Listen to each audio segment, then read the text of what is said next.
4 წლის წინ ირანის სოციალურ მედიაში არჩევნების შედეგების გამოცხადებისთანავე მწვანე მოძრაობის მიერ გადაღებული ვიდეოები და ფოტოები გავრცელდა. რეფორმისტული პარტიის წევრებმა მთელ მსოფლიოს დაანახეს, თუ როგორი გაყალბებით მოიპოვა არჩევნებში გამარჯვება მაჰმუდ აჰმადინეჯადმა. ახლა სოციალური მედიის აქტივობა ბევრად უფრო დაბალია.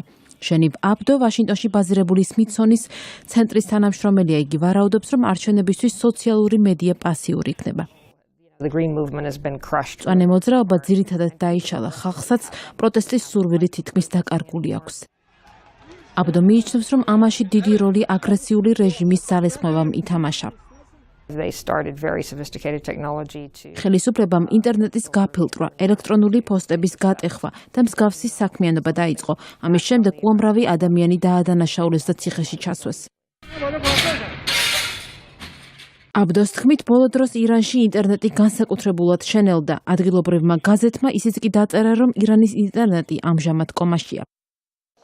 ამ მდგომარეობამ განაპირობა ის, რომ ირანელები და საპრეზიდენტო კანდიდატთა უმეტესობა სახელმწიფო მედიის იმედად დარჩა. ამ სფეროში კი ხელისუფლება განსაკუთრებით გავლენიანია. რევოლუციის გვარდიის გენერალი მოჰსენ რეზაი აცხადებს, რომ მის კამპანიასთან დაკავშირებული პირველი ინტერვიუ ცენზურის ქვეშ მოექცა.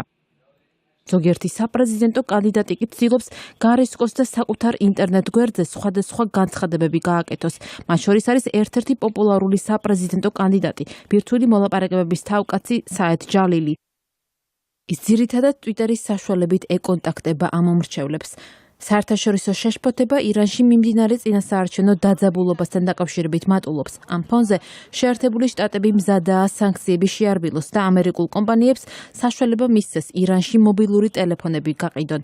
ამ კომპანიებს შორის კომპანია Apple-ია, რომელიც iPhone-ისა და სხვა ტექნოლოგიური საშუალებებით ირანელებს ცენზურასთან ბრძოლაში ეხმარება.